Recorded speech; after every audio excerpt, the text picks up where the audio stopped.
Assalamualaikum warahmatullahi wabarakatuh. Perkenalkan, nama saya Nurwan Febrianti dengan NPM 022722111288 dari Fakultas Ekonomi dan Bisnis Program Studi Akuntansi Universitas Hairun Ternate.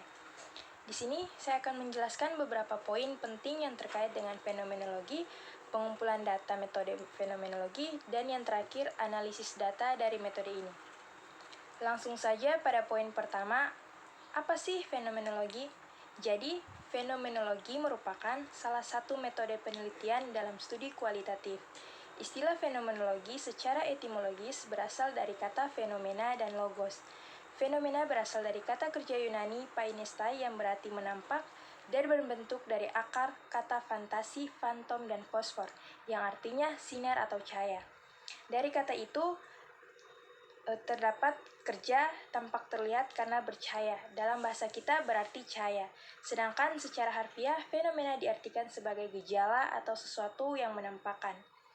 Kemudian menurut Denjin 2009, fenomenologi adalah ilmu tentang esensi-esensi kesadaran dan esensi ideal dari objek-objek sebagai kolerasi dengan kesadaran. Fenomenologi juga merupakan sebuah pendekatan filosofis untuk menyelidiki pengalaman manusia. Fenomenologi bermakna metode pemikiran untuk memperoleh ilmu pengetahuan baru atau mengembangkan pengetahuan yang ada dengan langkah-langkah yang logis, sistematis kritis, tidak berdasarkan a priori atau prasangka, dan tidak dogmatis.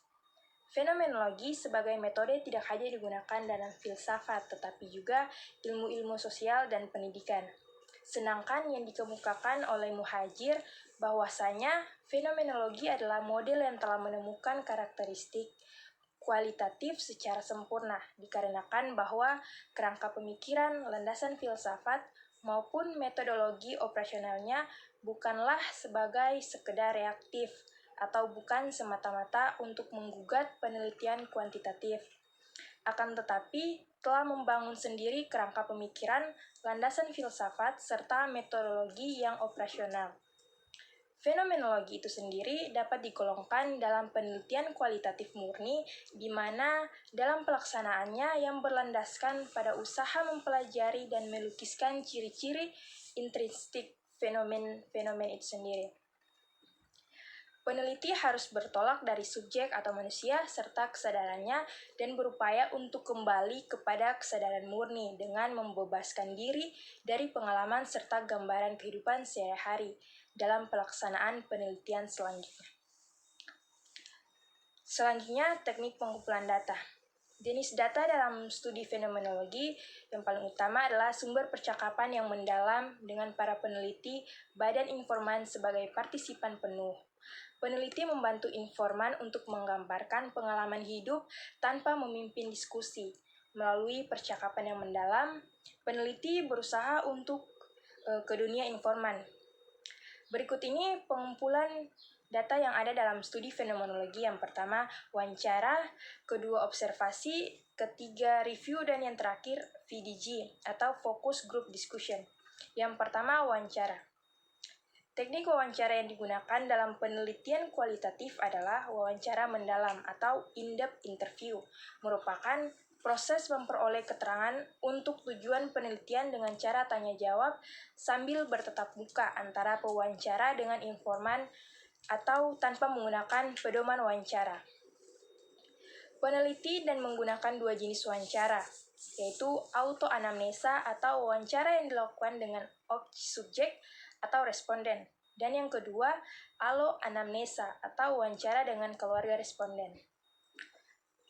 Sebaiknya melakukan wawancara mulai dengan pertanyaan yang mudah, mulai dengan informasi yang fakta, hindari pertanyaan multiple, jangan menanyakan pertanyaan pribadi sebelum building rapport. Ulang kembali jawaban untuk klarifikasi, berikan kesan positif, dan kontrol emosi negatif. Dan yang kedua, observasi. Teknik observasi sebagai upaya peneliti untuk menyajikan gambaran realistik perilaku atau kejadian, menjawab pertanyaan, membantu mengerti perilaku manusia, dan evaluasi. Sedangkan Bung ini mengemukakan beberapa bentuk observasi dalam penelitian kualitatif, observasi tidak terstruktur, dan observasi kelompok tidak terstruktur.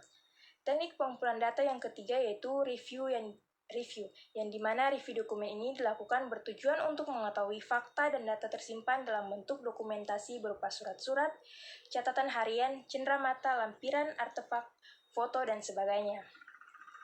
Sifat utama data ini tak terbatas pada ruang dan waktu, sehingga memberi peluang kepada peneliti untuk mengetahui hal-hal yang pernah terjadi di waktu silam. Dan yang terakhir, VGD atau Focus Group Discussion adalah teknik pengumpulan data yang umumnya dilakukan pada penelitian kuantitatif dengan tujuan menemukan makna sebuah tema menurut pemahaman sebuah kelompok. Teknik ini digunakan untuk mengungkap pemaknaan yang salah dari seorang peneliti terhadap fokus masalah yang diteliti. Dan yang terakhir, teknik analisis data. Data yang diperoleh dapat analisis dengan interpretatif, phenomenological analysis, sebagaimana ditulis oleh Smith. Tahap-tahap interpretatif, phenomenological analysis yang dilaksanakan sebagai berikut. Yang pertama, reading and reading. Kedua, initial nothing. Ketiga, developing emergent themes. Keempat, searching for connection across emergent themes. Kelima, moving the next cases. Dan yang terakhir, looking for patterns across cases. Masing-masing tahap analisis diuraikan sebagai berikut. Yang pertama, reading and reading, yang dimana membaca dan membaca kembali peneliti menenggelamkan diri dalam data yang original. Bentuk kegiatan yang ini adalah menuliskan transkrip dalam bentuk tulisan. Peneliti memulai proses ini dengan anggapan bahwa setiap kata-kata itu diperlukan secara aktif, membaca kembali data dengan model keseluruhan struktur interview untuk selanjutnya dikembangkan, dan juga memberikan kesempatan pada penelitian untuk memperoleh pemahaman mengenai bagaimana narasi-narasi partisipan secara bersama-sama dapat terbagi dalam beberapa bagian. Dengan membaca dan membaca kembali juga memudahkan penilaian mengenai bagaimana hubungan dan kepercayaan yang dibangun antar interview, dan kemudian memunculkan letak-letak dari bagian-bagian yang kaya dan lebih detail atau sebenarnya kontradiksi dan paradoks. Yang kedua, initial nothing.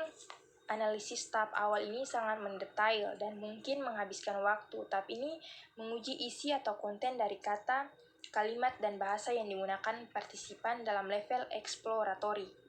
Analisis ini menjaga kelangsungan pemikiran yang terbuka atau open-minded dan mencatat segala sesuatu yang menarik dalam transkrip. Proses ini menumbuhkan dan membuat sikap yang lebih familiar terhadap transkrip data.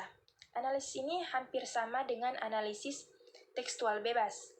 Di sini tidak ada aturan apakah dikomentari atau tanpa persyaratan seperti membagi teks ke dalam unit-unit makna dan memberikan komentar-komentar pada masing-masing unit. Dan yang ketiga, developing emergent themes atau mengembangkan kemunculan tema-tema meskipun transkrip interview merupakan tempat pusat data, akan tetapi data itu akan menjadi lebih jelas dengan diberikannya komentar eksploratory secara komprehensif. Dan yang keempat, searching for connection across emergent themes. Partisipan penelitian memegang peran penting semenjak pengumpulan data dan membuat komentar eksploratory, atau dengan kata lain, pengumpulan data dan pembuatan komentar eksplorasi dilakukan dengan berorientasi pada partisipan. Mencari hubungan antar tema-tema yang muncul dilakukan setelah peneliti menetapkan seperangkat tema-tema dalam transkrip dan tema-tema telah diurutkan secara kronologis. Dan yang kelima, moving the next cases. Tahap analisis 1-4 dilakukan pada setiap satu kasus atau partisipan. Jika satu kasus selesai dan dituliskan hasil analisisnya, maka tahap selanjutnya berpindah pada kasus atau partisipan berikutnya hingga selesai semua kasus. Langkah ini dilakukan pada semua transkrip partisipan dengan cara mengulang proses yang sama.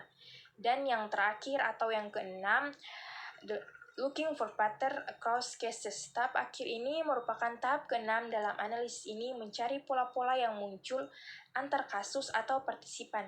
Apakah hubungan yang terjadi antar kasus dan bagaimana tema-tema yang ditemukan dalam kasus-kasus yang lain.